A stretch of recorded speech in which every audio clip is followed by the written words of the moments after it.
So welcome everybody, and well, good day to you wherever you are. Welcome to another EPI-WIN webinar. Today we will be talking about managing diphtheria, the new WHO clinical management guidelines. And we have here a very eminent panel. For those of you who are new to EPI-WIN, we strive to make the science and the knowledge for health emergencies accessible, relevant, and actionable for everyone. And the area of diphtheria is just one of them. We've had diphtheria outbreaks, and we've had a group based on responses from countries to develop clinical management guidelines. We're also very fortunate that we have today the Director of Country Readiness Strengthening, Dr. Nedret Emiroglu, to join us. And I request Dr. Emiroglu to please welcome everyone. Over to you, Nedret. Thank you very much, Priya, and good morning, good afternoon, good evening, everyone. It's great to see that the numbers are increasing, almost getting closer to 300, showing the interest to this webinar, which is on managing diphtheria, the new WHO clinical management guidelines. And I'd say that I regret that we have to do this webinar. Diphtheria being a vaccine preventable disease with great vaccine efficacy and huge drop in the cases worldwide, now facing global outbreaks is extremely disappointing. Of course, as you know, the most recent big diphtheria outbreak we have seen was in 1990s when former Soviet Union republics was resolved, and then it was a lot of historical reasons for that, and after that it has been always sporadic, and that's one of the reasons why actually, while we see the situation in immunization rates dropping in many areas, and particularly triggered a lot with the COVID-19 pandemic. Unfortunately, now we see many outbreaks, Nigeria, Guinea, and neighboring countries in 23 and continuing in 24. And again, another fact we see is that in many parts of the world, because of the rarity of the disease, many physicians don't even think of considering diphtheria. So they look for other reasons and trying to get the diagnosis, and unless we address the patient on time, and it is a disease with a high fatality. So we have to know, we have to get the symptoms right, we have to diagnose on time early, and be able to use the diphtheria toxin again, which is of limited supply because of the disease being seen much less. So I'm really proud that the clinical management team within WHO Health Emergencies Program, led by Dr. Janet Dias, and has been working through many of you and through many of the networks to finalize the guidelines and for the clinicians in the management of diphtheria. So I think it's very timely and important because it provides the evidence-based recommendations also on the use of the diphtheria toxin, which is very important. And I'm happy to see so many highly specified and recognized, respected experts in the panel. So I'm welcoming all of you, particularly Steve from the Monash University. And Steve, it has been great to have you with us at WHO, and your contribution had been an asset. And at the same time, we have Professor Srinivas Murthy of the University of British Columbia, again, who has experience on responding to diphtheria outbreaks around the world. And I'm also honored to introduce you Professor Salma Alice White, who is the head of Department of Pediatrics at Murtala Mohammed Specialized Hospital in the Kano State, and he's the case manager for diphtheria outbreaks. So sharing their experience and knowledge is going to be a huge asset. But at the same time, I think we really welcome you to pose your questions, concerns to the panel. And back to you, Priya, with my great appreciation and thanks. Thank you very much, Nadret, for that welcome address. As the director of this department, all of this has been done under her leadership. So thank you very much. As she mentioned, we have an eminent team here with Dr. Janet Diaz, who's the lead for clinical management in the WHO Health Emergencies Program. We have Dr. Steve McLaughlin, who was responsible at WHO for developing these guidelines, and he's also a professor at Monash University, and he will shortly provide an overview of this session. Then we have Professor Srinivas Murthy, who is professor at the University of British Columbia and has extensive experience of diphtheria response, particularly in the 2019 outbreak in Cox's Bazar in the camps for the Rohingya refugees. And he was also the chair of the guidelines development group, and we'll talk about the key clinical recommendations. But from the ground, we were to have Dr. Salma Soet join us today to talk about the experiences of the West Africa outbreak of cholera and what she went through there. Unfortunately, due to unavoidable last-minute issues, she could not join us, but she very kindly sent us a video, and we will play that video where she shares her experience with us. But before I invite Steve, very quickly, we'd like to know who you are. So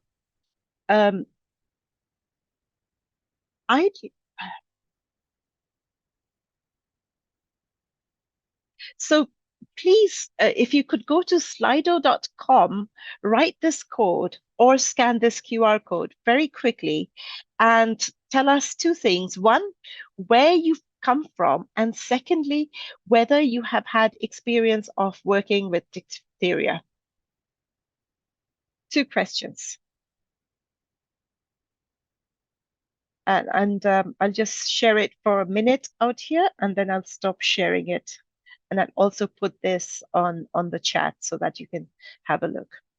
And we'll share the results after Steve's presentation.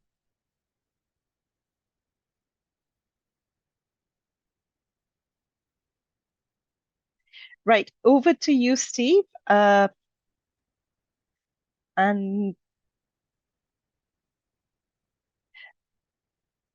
Steve will provide us an overview of the diphtheria outbreaks and leading up to the clinical management guidelines. Thanks very much. Can you see my screen okay? Does it come across? Great. Thanks everyone for attending. My name is Steve McLaughlin, and I'm an infectious disease and intensive care specialist from Australia, who's just back in Australia actually this week, who's just spent the last year with the WHO, working, and was very fortunate to work with, as was mentioned, Dr. Diaz and Dr. Nadret in the clinical management unit. And one of our roles with that is to look at the clinical incidents happening around the world and really to see where we can help. And as we will talk about today, there's been some terrible outbreaks of diphtheria over the last 18 months to 2 years, and ones previously before that as well, but really quite catastrophic over the last year. And what became clear when we looked at that these outbreaks and the amazing clinical work that was being done in the field was that there was really a lack of guidance that was available and fit for purpose in that situation. And so the question was whether we could provide any assistance and help with that. So today I'm going to talk a little bit about just those outbreaks, and I'm not an epidemiologist, so obviously I've been helped by colleagues with some of this presentation, which is very generous of them. And then we have Dr. Salma, who's going to give an account of the front line, of what it was like to manage and be a senior clinician in the management of that outbreak. And Dr. Salma also was part of the guideline development group. And then Professor Murthy is also going to talk about his experience managing diphtheria and what the recommendations actually have changed to or have become, I guess, seeing it's a new guideline. So look, the interesting thing is we would all know diphtheria is, well, many diseases are old, but it's a disease that we thought we had sorted out as a global community. Back at the turn of the last century, there was some amazing work done. I think it may have been the first Nobel Prize was given to people that worked out around the toxoid and the vaccine. And it was really something that we used to hear stories about. There were still outbreaks around the world, but there was great hope that it was a disease, a horrible disease that we had potentially, as a world, been able to manage. There's slight variations around the world to vaccine protocols and what people should do, but pretty consistent. This is from the PAHO website. Really starting early in life with a vaccine. The diphtheria vaccine is obviously often part of, as you would know, trivalent or even pentavalent vaccine. And really it's a marker and used as a marker by people working on vaccine, as the global coverage of this vaccine sort of demonstrates how well we're doing as a community in terms of vaccination rates. And can we get to the 95% that is considered the standard we should be aiming for across the world to prevent these terrible and terrible diseases. As my other job, obviously, is in intensive care as well as infectious diseases, and it was always a moment of great grief when someone came in with one of these vaccine-preventable diseases, wherever I was working in the world, whether it was tetanus, diphtheria, pertussis, any of these diseases. And this is from one of our colleagues working in the field at the moment, from the amazing work that Medicine Sans Frontiers did, saying in a paper that was published in The Lancet just last year when he was interviewed, that this is talking about a disease that really should have been confined to history, that is now raging in West Africa. So this was happening it started in, as was mentioned, early 2023, sorry, and continued and got worse over the year, as we'll show. So why did these things happen in the last couple of years? I don't think any of us will be in any doubt as to what happened. There is obviously, the world is fragile. There is many things happening in the world which we don't need to go into today, but obviously increase the fragility and the risk. But we had a global risk in 2020 and 2022 with the declaration of the COVID-19 pandemic. And really that meant vaccine challenges that were already there were exaggerated, made worse. And we really ended up with a situation where vaccine delivery was compromised, unfortunately. Again, a paper from Pakistan, actually not a region we're talking about particularly today, but thanks to these authors who have, this is published as a preproof at the moment in Journal of Infection, really demonstrating, and the words they've got there is this, their largest diphtheria outbreak on record was in the 27th of December 2023. So 912 cases with 124 deaths published recently from a region in Pakistan. And if you look into this article, you'll see that it's quite focal. It's clearly an outbreak type model where you can see areas of vaccinations where there's challenges. And then despite a countrywide vaccination rate that's reasonably high, in the regions that it dropped, unfortunately, cases of diphtheria occurring. So as I mentioned before, it's really used as a global marker for immunisation coverage. And you'll see just in those figures, just from a WHO report, the number of kids that missed out on a vaccine, the zero-dose children, how that is, we're trying to inch that up.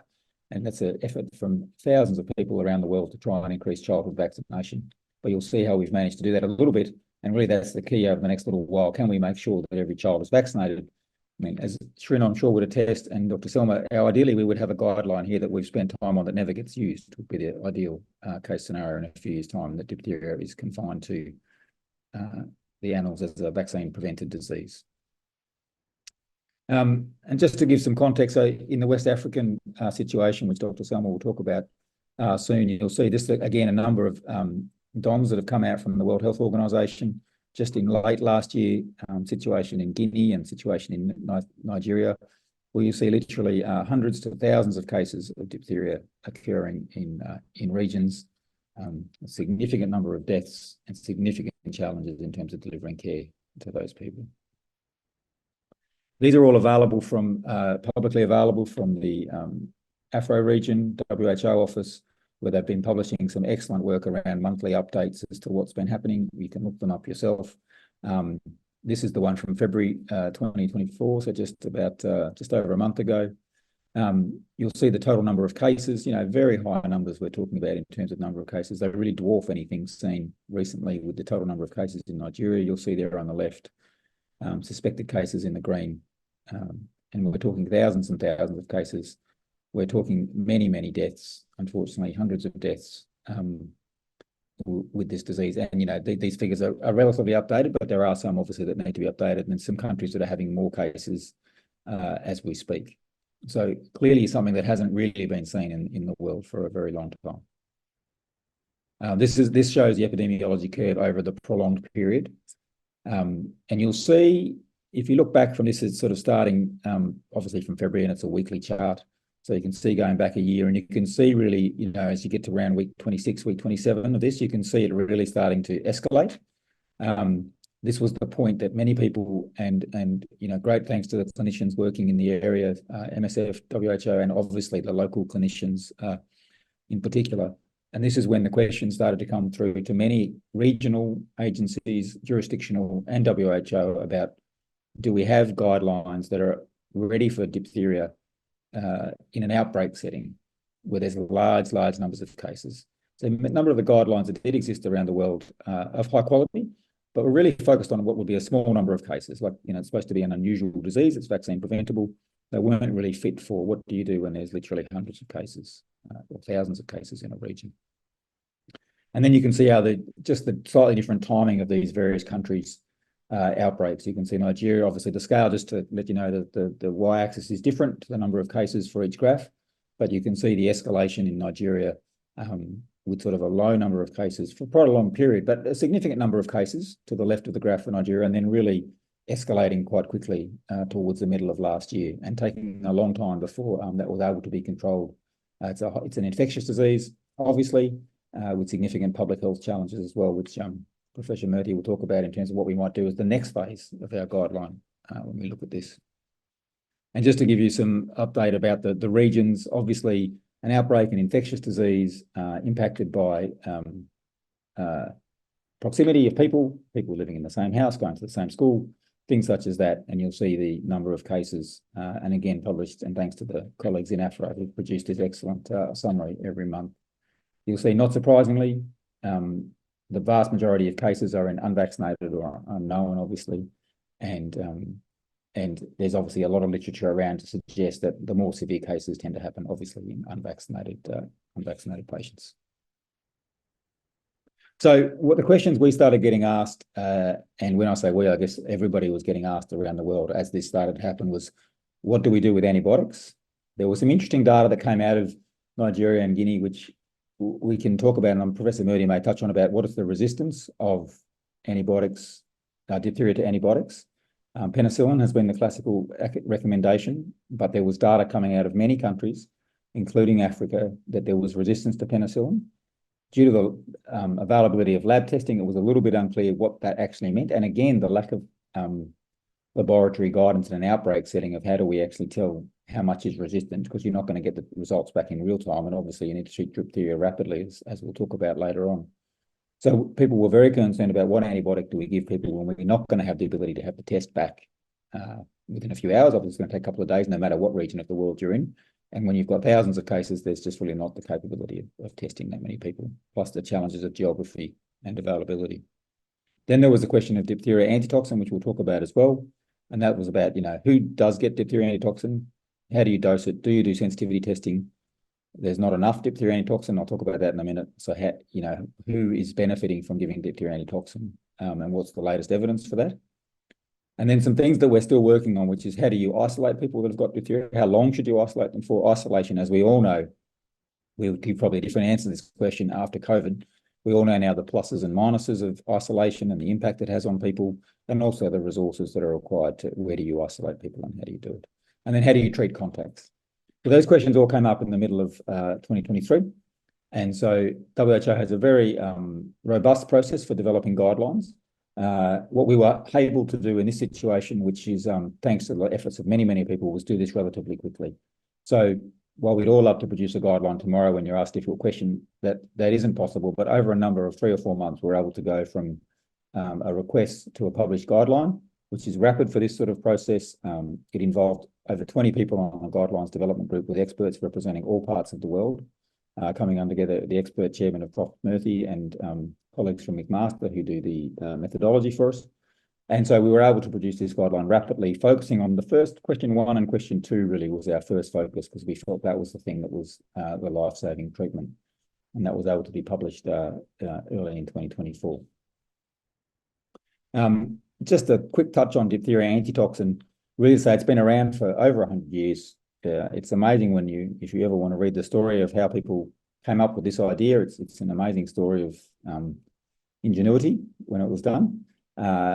There is actually, so there was a lot of literature and things written from the first half of last century. There's actually not a lot of evidence past that around what was the optimal dose. People had worked out very quickly that it should be given early, and the earlier you give it, the better. And we can talk about why that is a bit later on, but we knew that early was good. We knew that you needed to give a dose that really wasn't weight dependent, it was disease severity dependent, but we really didn't know exactly how much or when.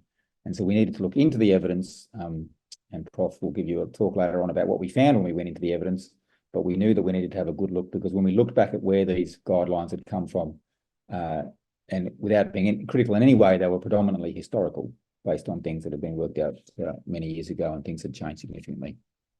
And what also was clear when we started looking into it, and we were hearing from our colleagues as well, particularly in West Africa, was there wasn't enough DAT. And it wasn't just the problems that we have all the time as a global community of making sure the right medicine gets to the right person, which we know is a problem in many diseases, but there actually was that problem, which was significant, but also there just wasn't enough. The world had confined diphtheria to a disease that was vaccine preventable, so there wasn't much being produced. It's a complicated process to produce it. And there was some great work done by colleagues at MSF, UNICEF, WHO, and many other places to collaborate to try and increase procurement of DAT and increase the supply, and then to try and get it as quickly as possible to patients that needed it. We took a lot of people's time and effort, and it was time well spent to try and manage this life-saving treatment. That's all I was going to talk about today, and I really wanted to get onto the expertise of Dr. Suwaid, who was really one of the leads and will be introduced in a minute from West Africa, and then Professor Murthy, who's going to talk about what we actually came up with in our recommendations. Thanks very much for your time today.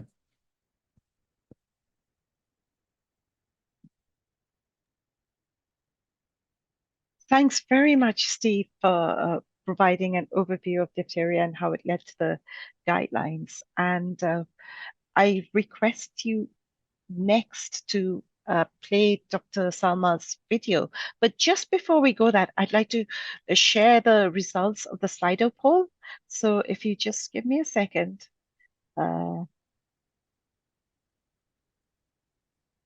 This is where all our participants have joined us from today, from Nigeria to India to the Netherlands, Mozambique, south of Syria, a wide number of countries. So thank you very much and welcome. And I also want to quickly share with you where you've your expertise and your experience of working with diphtheria. So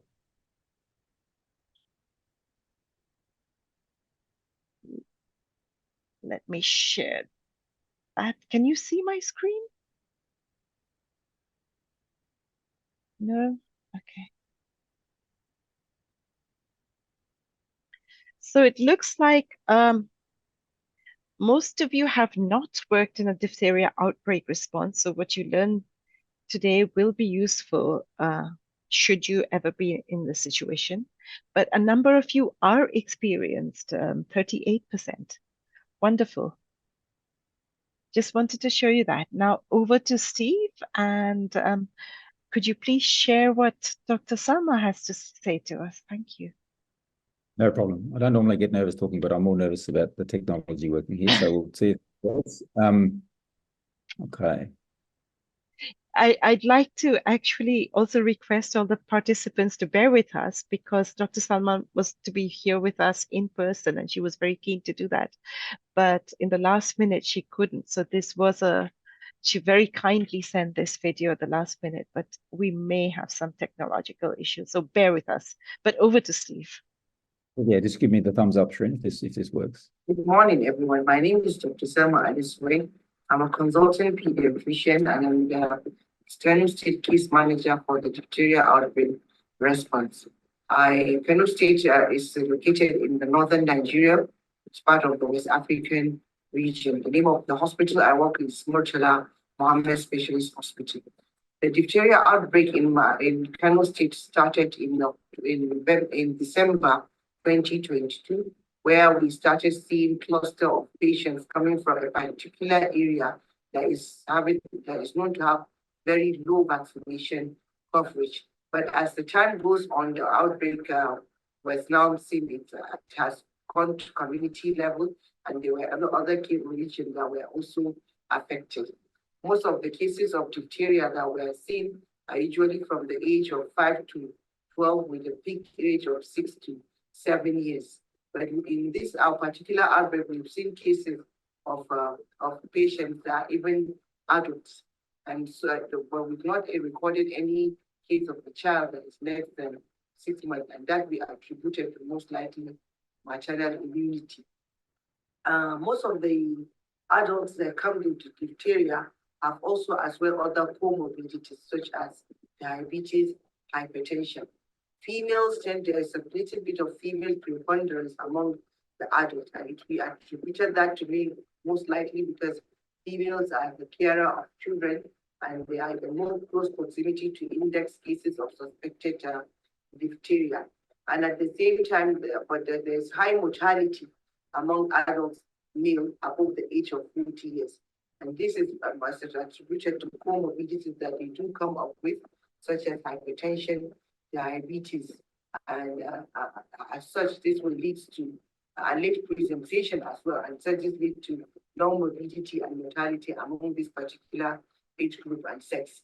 The commonest cause of so far we've managed more than 18,000 cases of diphtheria, and we've seen more than 1,000 cases of diphtheria coming with neuropathy.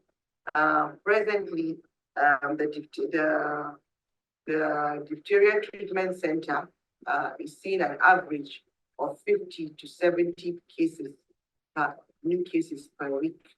We observed 2 waves in the course of this outbreak. The first wave was around February 2023, while the second wave that we observed was in July. And during the time that we had the wave, there was a spike in it rose to almost about 1,000 cases per week. And at the beginning of the outbreak, we had a very, the case fatality rate was as high as 40%, but now the case fatality rate is about less than 4%. And this is attributable to increased surveillance of awareness, the improvement in terms of vaccination coverage that have been ongoing in the state through mass active vaccination. And also, it also will be attributed to improvement in the expertise of the team that have been managing these cases over the course of almost 15 months in this outbreak. The commonest presentation of cases that we've been seeing is those that present with throat pseudomembrane as well as cutaneous diphtheria. So we notice that those that come with both throat pseudomembrane and cutaneous diphtheria tend to have a long morbidity, but it does not really show whether it's going to increase their mortality. Some of the things that were observed to happen to increase the mortality are the late presentation, as I said, the absence of lack of adults, and even lack of injectable microlights. At the beginning of the outbreak, we were using penicillins, and then there was not very good outcome. But based on the AST antibiogram study that was done, it was shown that the Corynebacterium diphtheria that was causing this particular outbreak in Kano said to be resistant to the penicillin. So we had to change the antibiotics to phenols, and since then it has been a game changer for us. Also, the presence of complications, the most important complication we notice among our patients, acute kidney injury, myocarditis, thrombocytopenia, and a long term, we have polyneuropathies. We notice that cases that present with only one form of complications. If a patient presents with only AKI or thrombocytopenia, it tends to have a better prognosis than a patient presenting with two or more complications, or if a patient is also presenting with diphtheria or with other comorbidities like sickle cell disease or diphtheria or any other vaccine preventable diseases. Our DTC has we have a triage area where we triage and we do patient placement according to severity and also give a first aid before then we have a ward. We also have an ICU. We have also a comorbid ward as well. And by the comorbid ward, I mean patient presenting with pertussis and diphtheria, or diphtheria with measles, because we are also having cases of pertussis now and measles in our facility. And so they are separated from those patients that only have diphtheria, so that there will be no increase in hospital spray and so in form of IPC measures that we put in place. Another thing that we noticed is that recently we have seen a downward trend in the outbreak. We are seeing about 50 to 70 cases per week, and this we hope the trend continues on this level. But unfortunately, we've already reached community level. There is no any region within the state that diphtheria has not been reported so far. So we are still not out of the tunnel, but we are hoping with improved surveillance, health promotion, and education of the populace, and also continue reactive mass vaccination, we will soon be out of the quagmire. It was a learning process for us.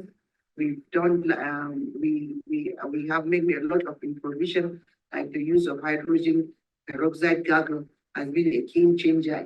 It has abolished the needs for us to even use it to go for tracheostomy. So I think I will like to make a pause and stop here. And I wish you for a successful webinar. Thank you for giving me that opportunity to share a little bit of my experience about diphtheria from my region. Thank you very much. Have a nice day.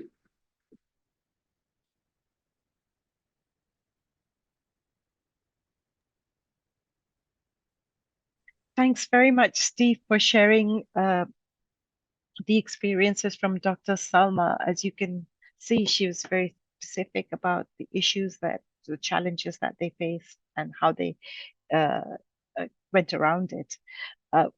And Steve, would you like to say a little further about that before I invite Dr. Srini to speak?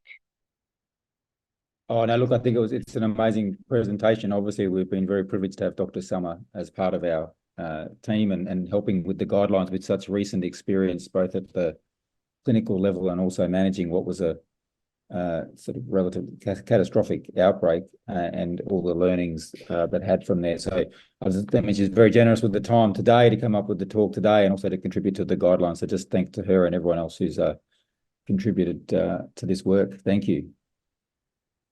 Thank you very much. And now I'd like to invite Professor Srinivas Murthy, who was the chair of the Guideline Development Group, to talk about the key highlights, so to say, of this first WHO diphtheria clinical management guidelines.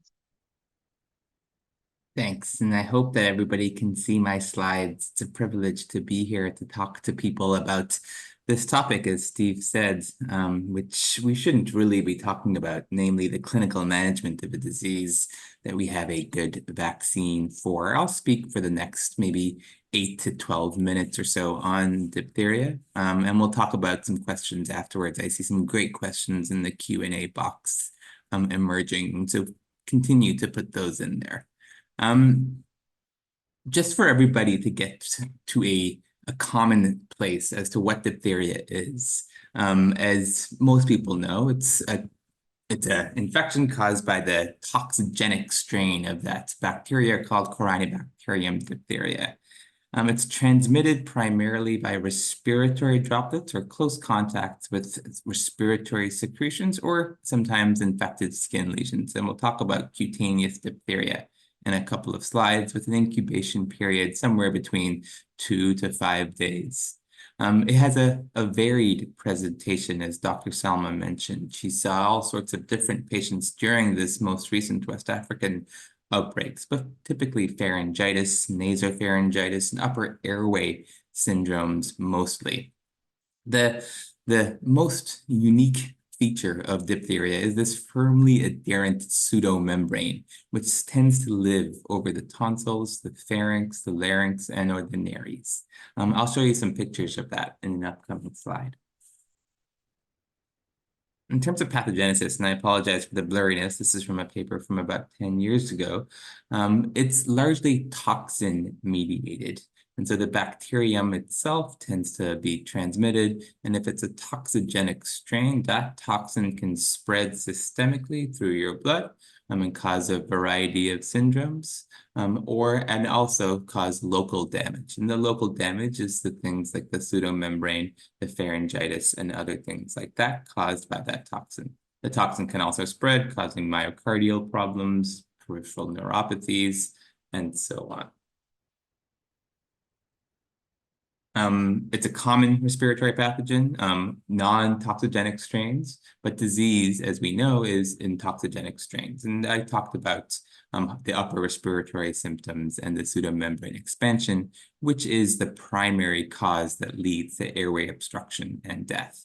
And so the pseudomembrane itself, which tends to obstruct the upper airway, causes the symptoms of severe disease.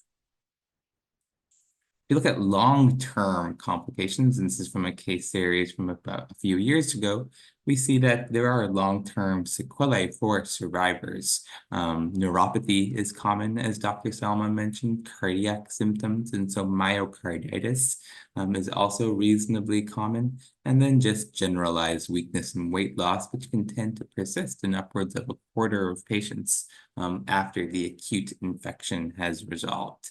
There are reported cases, not common, of sudden cardiac deaths post-acute infection for diphtheria, and so it's something to keep on people's radar. Also, acute kidney injury is a known complication. This is a great paper from a couple of years ago, which walks through the natural history and the treated history of diphtheria infection and goes through various models. And we lean on this heavily during the guideline development process to determine sort of what's the rate of death, what's the rate of complications based on a systematic review of all patients of diphtheria across a bunch of different outbreaks across the world.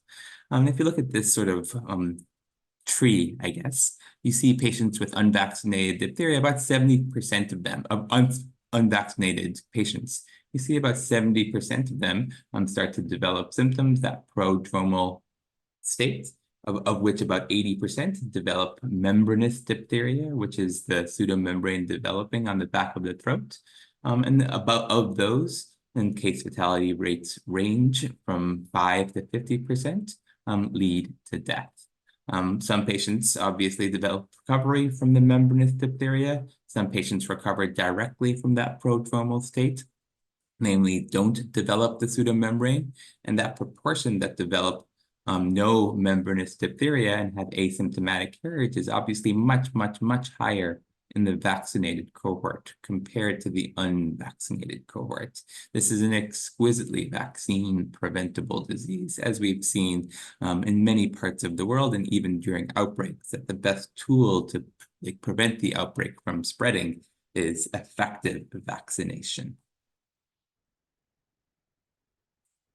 This is from that same paper where they go into case fatality rates that they've modeled based on different features and parameters from previous outbreaks, not including the most recent West African outbreak because it was published before then.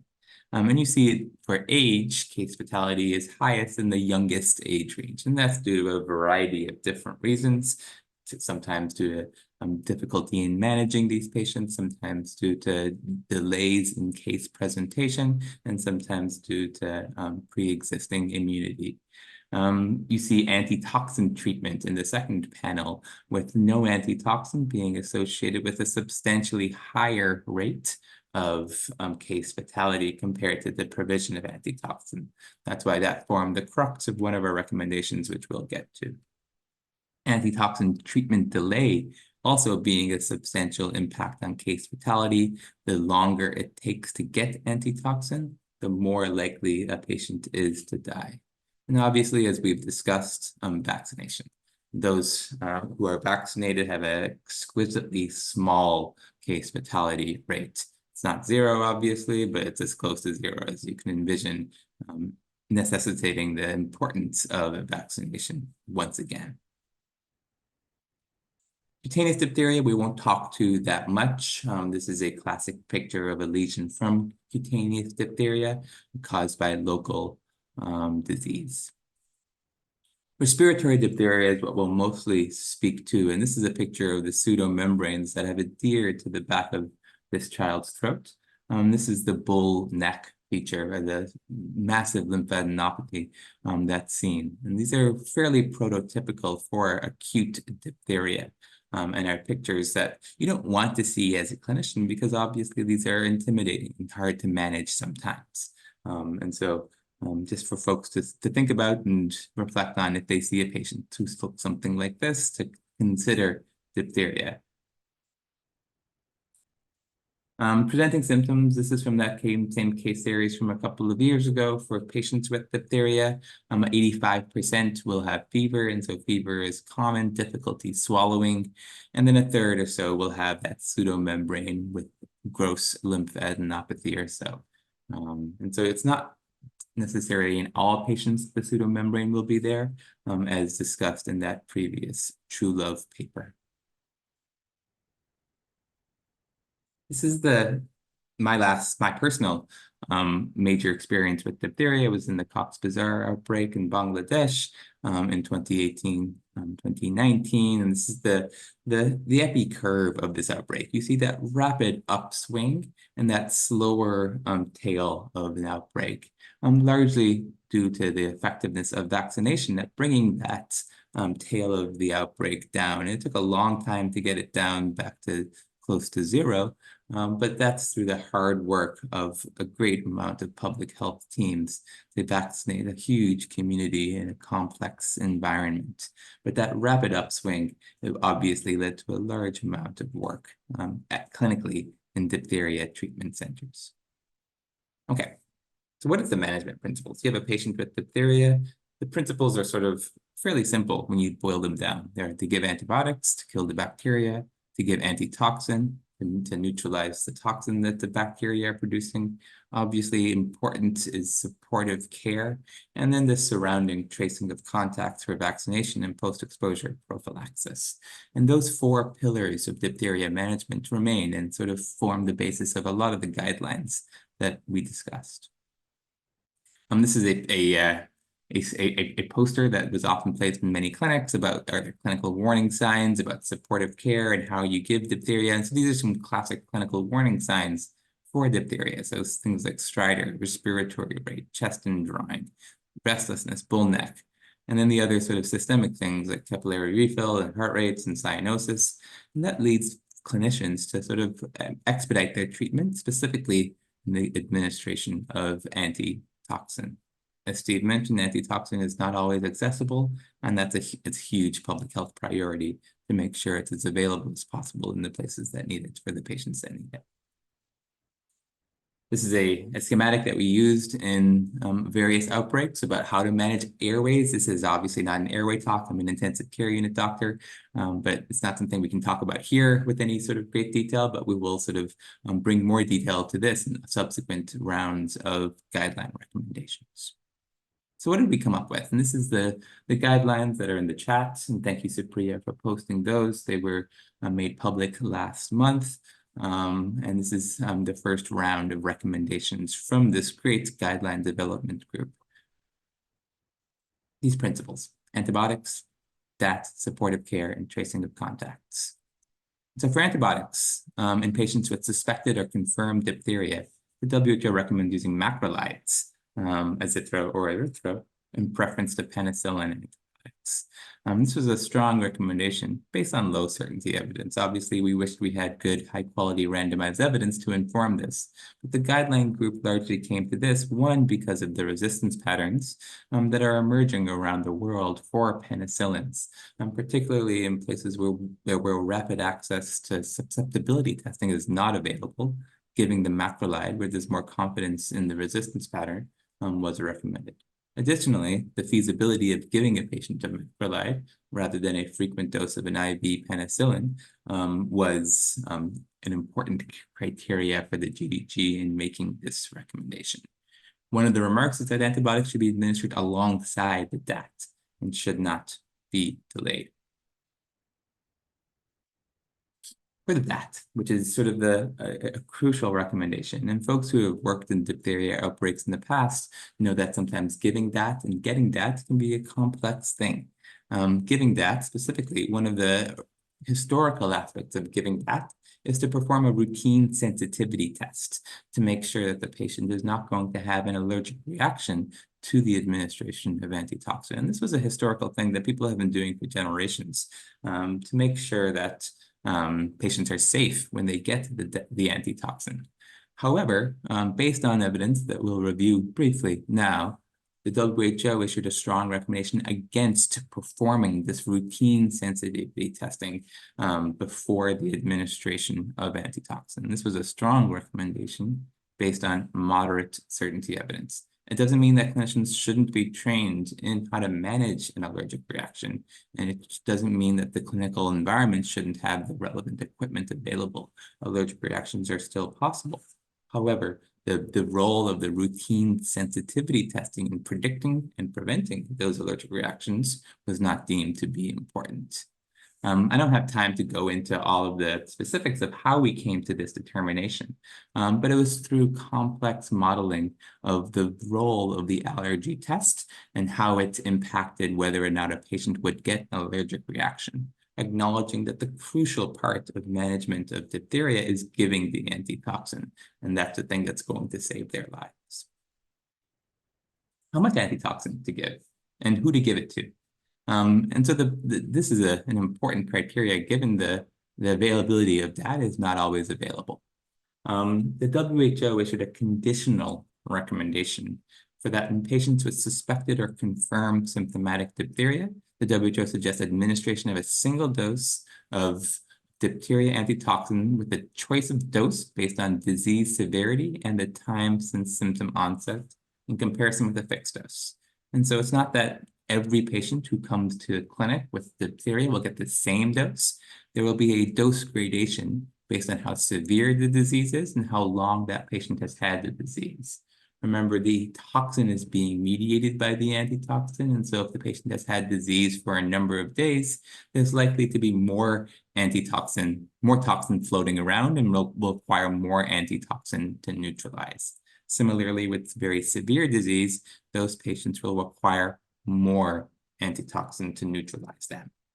One of those remarks is that the DAT must be administered as soon as possible.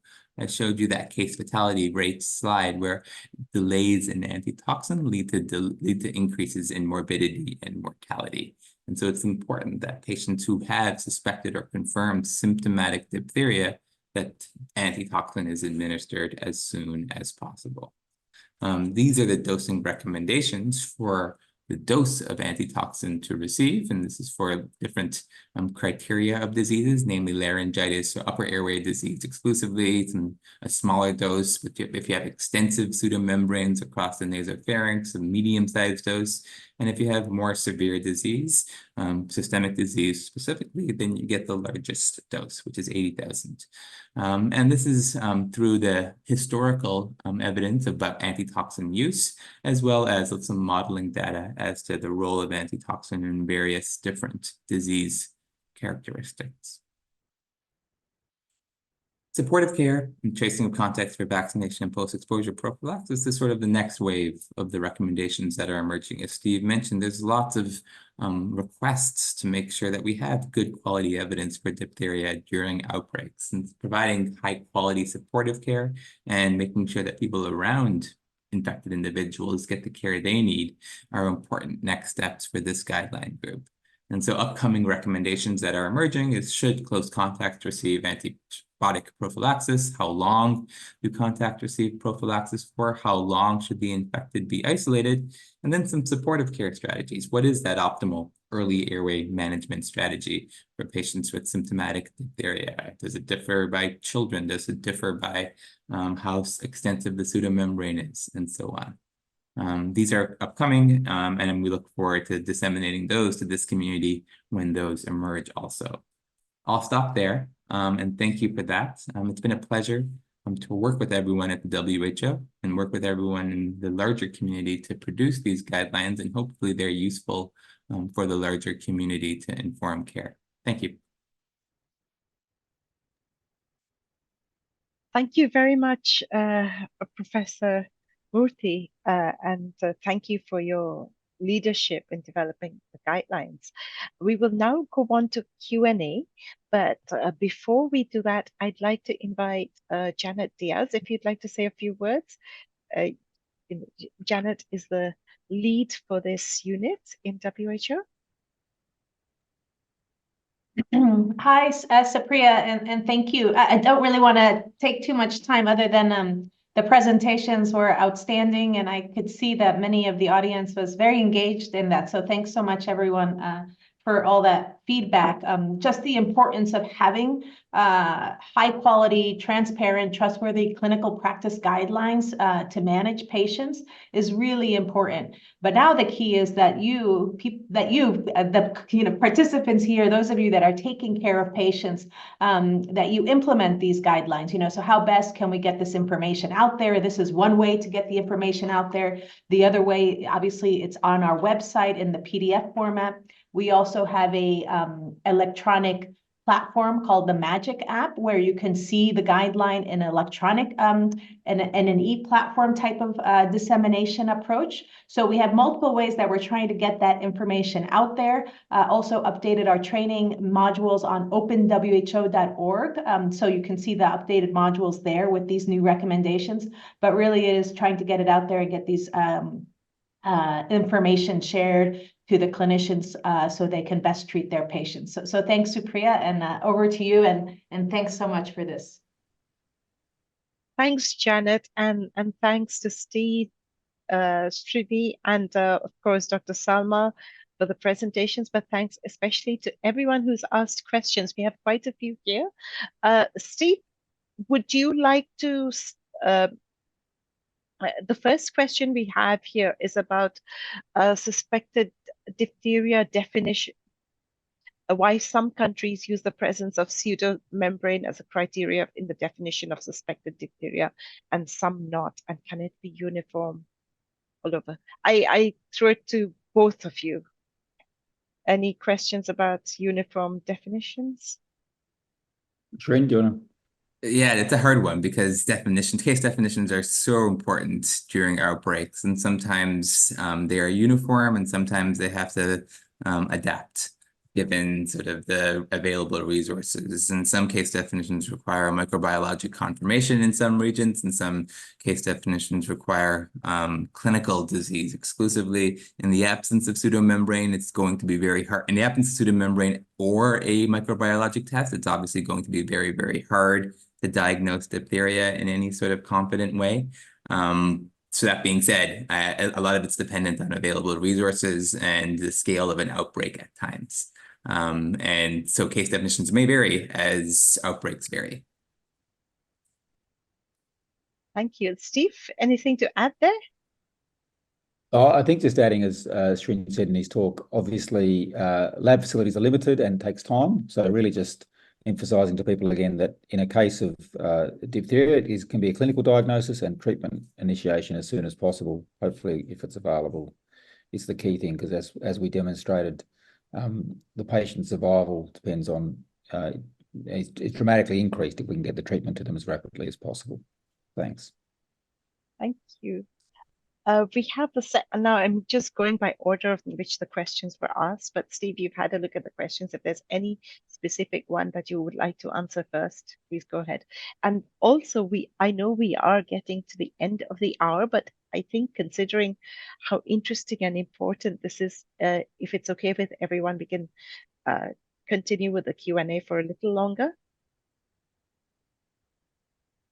Sure. So I think the second question is interesting, and I think we've tried to type into some answers while we're going. We're probably a little bit slow on typing, both Srin and I, but we're getting there. But the second question is the reason of high variation in CFR in different countries, and I think that's a good question. Obviously hard to answer with a simple answer. The person who's written the question says, is it a denominator issue? There probably is an issue of the true diagnostic rate of diphtheria, because there would be mild cases that I assume aren't picked up, or especially in vaccinated patients.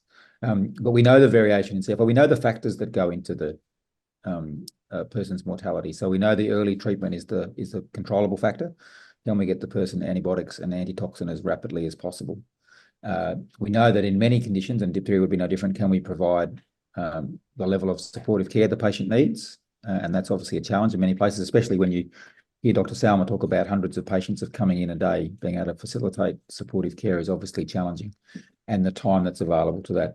I think in isolated cases, obviously we see a high CFR, the risk is missed diagnosis. In many places of the world, as I think you mentioned in your introduction, it's a disease that not many people have seen in many parts of the world. So there's also many reports, anecdotal and other, of people missing the diagnosis, especially early in outbreaks, which obviously is entirely understandable, but something we could obviously work towards. So I think early recognition and treatment, and then the ability in the facilities to try treatment. And I noticed someone else put into the chat that diphtheria antitoxin is very limited in many settings, which it is. There's clearly not enough, and we're obviously advocating very highly for more DAT, and obviously to get it obviously to patients, not just produced. Anything to add, Srin? Nope. Just seeing if there's any other questions that I can throw at Srin that would be good.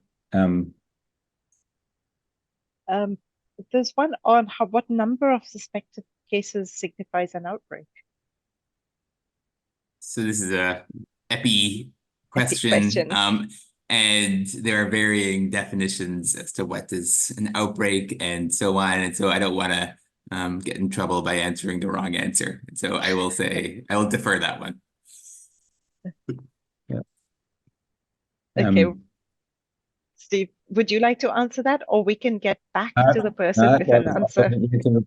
Look, it's a very fair point. I know, look, our colleagues at WHO have worked on a lab guideline for outbreak settings, which is a really valuable document as well, and worth looking at if you have an interest in that area. Now, that's not trying to diagnose what's an outbreak, but it is providing at least some guidance, because one of the problems we saw is that many of the guidance around the world, understandably, was written for isolated cases that might be breakthroughs, and obviously lab facilities and efforts are quite different in that situation when you have hundreds of cases coming in. So there is now some WHO guidance around what to do for outbreaks in terms of lab-based testing. How many people would you recommend testing for? What do you do with the results of the test? And it's not an area I'm got great expertise in, but it's a really useful document for people to use as well.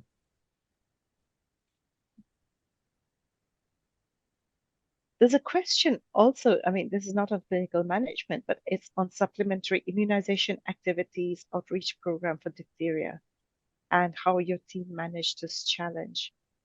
I was just wondering, Srin, would you like to comment on that from your experiences in Cox's Bazar, perhaps? Or Yeah, and not just there, but everywhere, I guess. This is the big challenge, making sure that during an outbreak, you can convince a community of the importance of vaccination, of immunization, of diphtheria. And that requires true community leadership, engagement, and many things that folks on this call are probably experts on in their local environments. And so I think a lot of that is, one, accessibility to the immunizations, but two, more importantly, engagement with the communities to make sure that they have trust to get those immunizations during those outbreaks.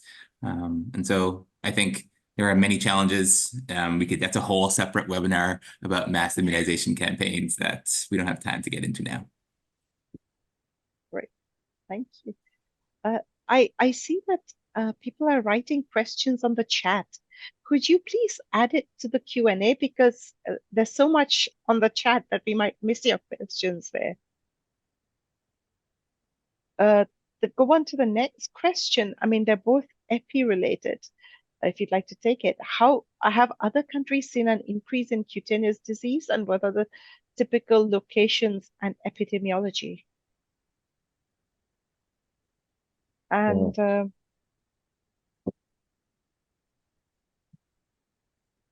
we made a decision with our guideline to not focus on cutaneous disease, rightly or wrongly, okay. from an urgency point of view. So we have, as part of the literature reviews and all the things that were done, it obviously came up, and there is some speaking on the back of that, but obviously with less time was dedicated to that. It does face some of the similar problems, cutaneous disease, and the lack of research. And one thing probably worth highlighting now, and I know our colleagues in Nigeria are working hard on this at the moment, is and one of the reasons we probably pause over some of these answers and don't provide as much detail as we'd like is there really is a lack of research in diphtheria. It's a neglected disease in more ways than just the treatment. So one of the disappointing things about writing the guideline was looking back through the literature and seeing very few, if not any, even high quality observational data was very limited. Now, people have done some great work in the field to report their experience during outbreaks and other things, but you wouldn't, they're not, unfortunately, there's not a lot of literature that is enough to guide future recommendations. There's certainly no randomized trials of different treatments or different options and paradigms.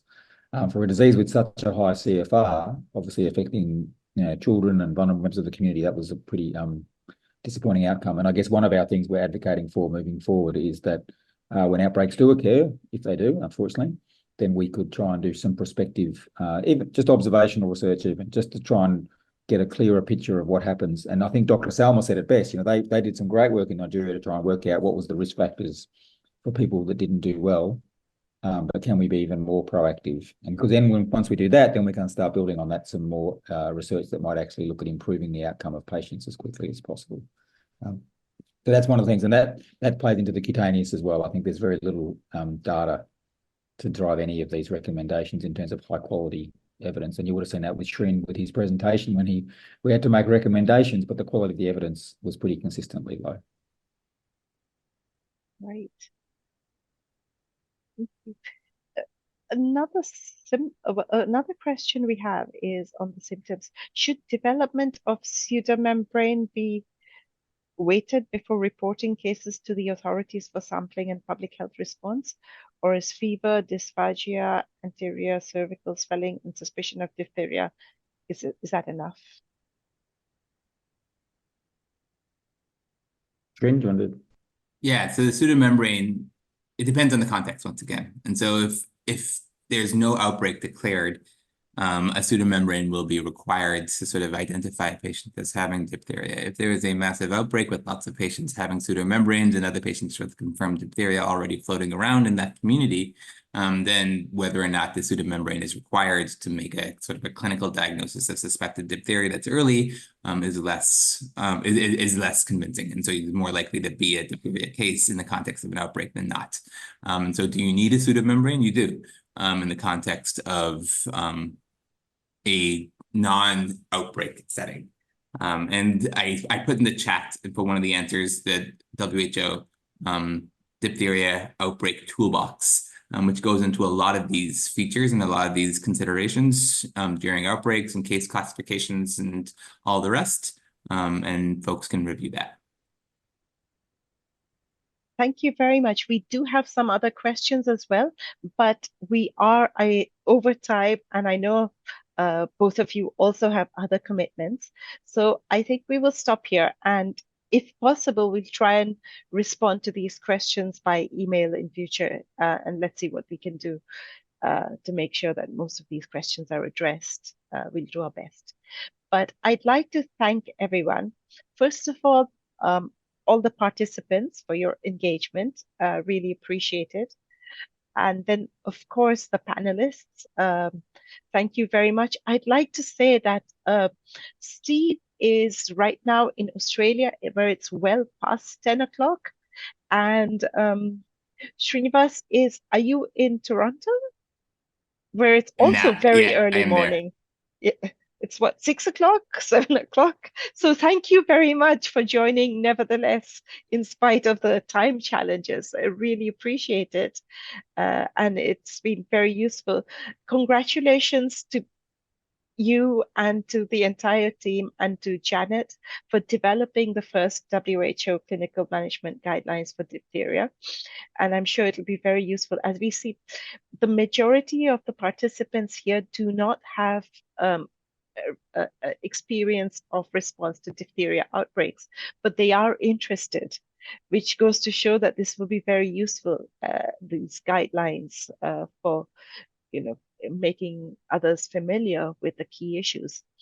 I'd also like to thank those who've been behind the scenes. Brian Yao, who I've troubled since this morning to help out, especially with tech issues in Zoom, because I have to admit I am not tech savvy at all. And Mim, who's Prichaya Shritep, who's been managing the chat and communicating with all of you. And of course, our IT department, who was very helpful this morning, especially in trying to get Dr. Salma's video across. And last but not least, Dr. Janet Diaz. Thank you very much, Janet. And it's always a pleasure to collaborate with the clinical management team, the wonderful work you do. And with that, we will have more EPI-WIN webinars at the end of April, tentatively 18th April. We will have one on community-centered readiness, operational readiness. And we have some others planned, and you will hear from us soon. But look forward to hearing from you as well, and have a great weekend. And for those of you who mark Easter, have a wonderful Easter weekend as well. Bye. Thanks very much.